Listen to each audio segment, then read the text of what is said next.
Hello, everyone. On October 28th, this year's eclipse season, the second eclipse season, is closing with a lunar eclipse. And before I'm going to show you the chart for London and also the eclipse path, let's take a look at what is actually happening during a full moon lunar eclipse. Full moons occur every month. Every month, the sun and the moon are going to be opposite each other. And if you want to see this from a psychological viewpoint, as the moon represents our emotions and our subconscious, and the sun represents our consciousness, they fully highlight and illuminate each other. So if you have ever been in a situation where you had your rational viewpoints versus your emotions, you have to be a very, very strong character if your rationality won, because usually it is human emotions who won. But of course, we are different. But what happens during a full moon, they highlight and illuminate each other. So there's always a clear picture whether your rational thinking or your emotions are the one that you need to follow. And during a lunar eclipse, the umbra of the earth is slowly shadowing the fully illuminated moon, your emotions.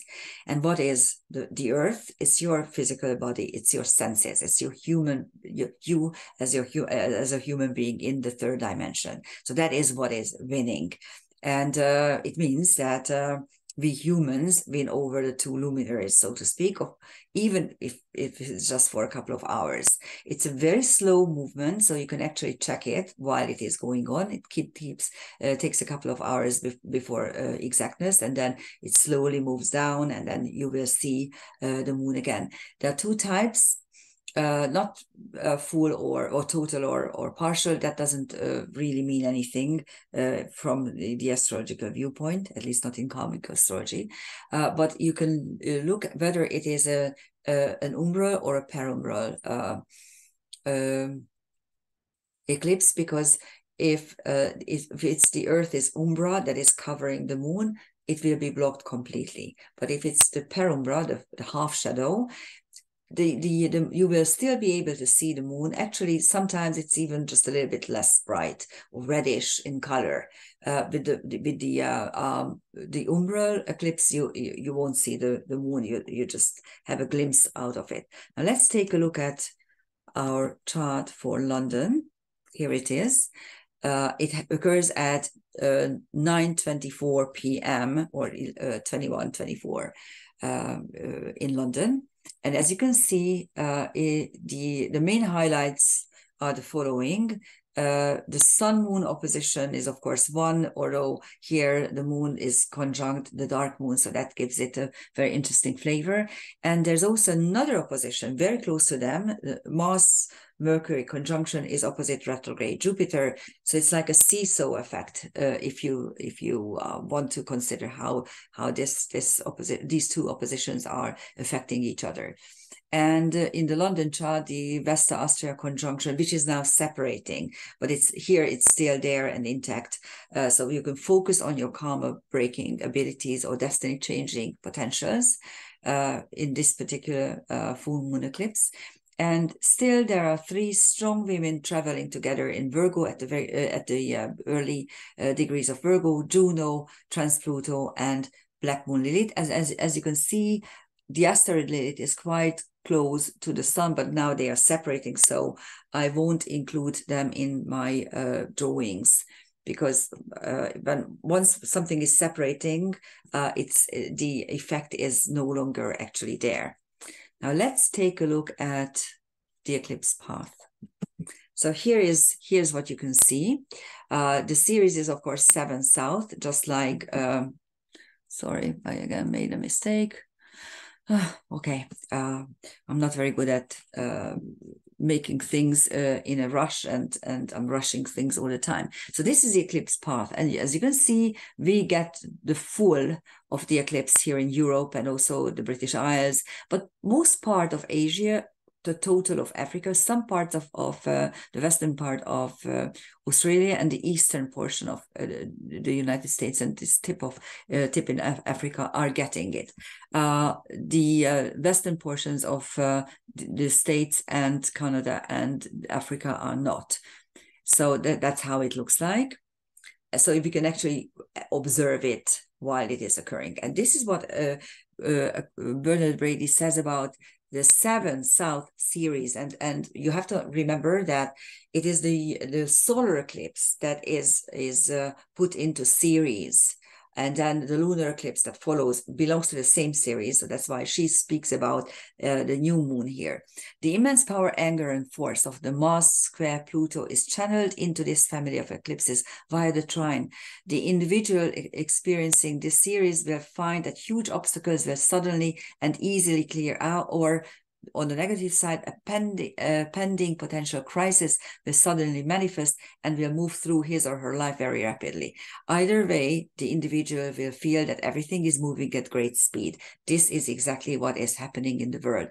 We are rapidly moving towards the third world war, so to speak. It's already on in many aspects, and I have no doubt that the powers that be really want this to happen, unfortunately. That's why they ignite so many fires. But just to be very, very cynical, Putin was a genius because he did away with COVID. And now Hamas is a genius because they did away with the Russian-Ukrainian conflict. Don't you feel the same way? Anyhow, let's not joke about people's deaths and I don't understand why this is so glorious for some people.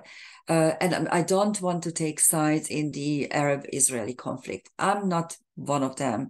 It's immaterial to me how they are really releasing this conflict for the last 3,000 years, but 1,000 years for sure. And as it looks, it's going to go on for another 1,000 years until the last of either of them. Because, mind you, truth depends on where you start the story, okay? So taking sides is not my job. I'm only, really, my heart goes out for the ones who are suffering, children, families, women, and anyone. And that's why it's terrible. Now, this sort of opposition makes this particular full moon eclipse unique, because you can see the feminine, the strength of the feminine here. On the close to the sun was the asteroid Lilith, revolt against injustice. On the moon, you have the dark moon Lilith, which denotes the moment in the Lilith myths when Lilith says, I don't care. I will do whatever I damn well please, and I don't care if you curse me. I will accept your curse. And the moon in mundane charts is the people, the people who don't own any power, who are just being pushed here and there. And the triple conjunction with Black Moon Lilith, which is the behavior pattern, but I know what I need to do. I know I go back there and I do what's necessary because I have the strength, I have the power, I know what to do, and I have enough endurance and stamina and clairvoyance to be able to do it. Juno, of course, is the first wife. She denotes committed, serious relationship, but also pacts and covenants and treaties. And Trans Pluto, who we have two myths accompanied with her. One is Isis, who is interesting. What an interesting name here in this conflict. Anyhow, Isis is the wife of Osiris, of course, and she puts together her husband when he was torn apart by Seth, and Persephone, who is the wife of Hades, the lord of the underworld, and she becomes the lady of the underworld as such. So those are two strong feminine who are dissolving the sun-moon opposition. And in the London chart, Oh, we still have I haven't talked about the transcendental objects, and they are fascinating this time. On the sun, you have Plato, Salini, Aten, and Rhadamanthus. So you have a philosopher, the moon, the sun disk. So you have the sun and the moon on the sun, and Rhadamanthus, who was the king of Crete. And after the Minotaur story, he is the one who restored order and justice on the island. And after his death, by the way, he is the son of Europe and Zeus. And after his death, Zeus puts him in charge for the underworld. So he becomes a judge in the underworld. And on the moon, dark moon conjunction, you have Nike, euphoria or ecstasy of winning, and Sheraton, the beta star of Aries. And beta stars usually give answers to the shadowy side of any constellation, what that particular constellation carries in meaning. And of course, the whole Aries is about fighting and self-assertion and how we exercise our will and how we will fight what's due. And Sheraton means to fight from the shadow. Well, kind of, this is exactly what Hamas does in many ways. On the black moon, which is a little bit further down from the Juno-Trans-Pluto conjunction, so it has separately Memnosune and Prudencia. Prudencia is one of the cardinal virtues, prudence, and Memnosune is the muse of remembering. So remember that you need to keep balance. And then Merlin, for both Black Moon and Juno Trans-Pluto. Merlin is, of course, the magician, and Antigone, who is a heroine of Sophocles' story, one of his dramas, and she represents the truth of divine order, divine laws, how human laws can never replace divine laws. So those are the transcendental objects.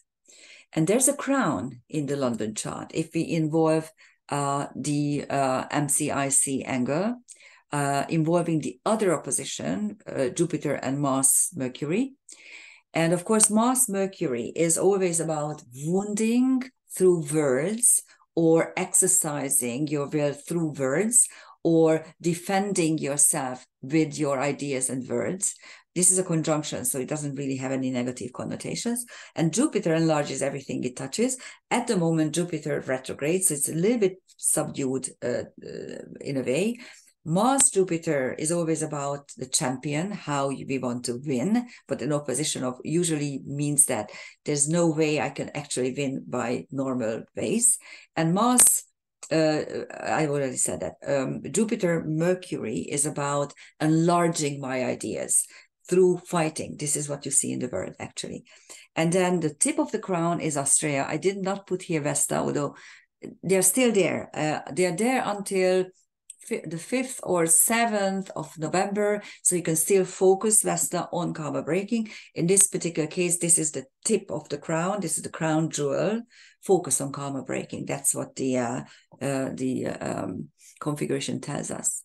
And if we take a look at the transcendental objects, here they are on Mercury-Mars. You have a number of diverse and there's a really fascinating mix of these transcendental objects, because you have harmony, Cerberus, the keeper of the gates of the underworld, the dog, the watchdog.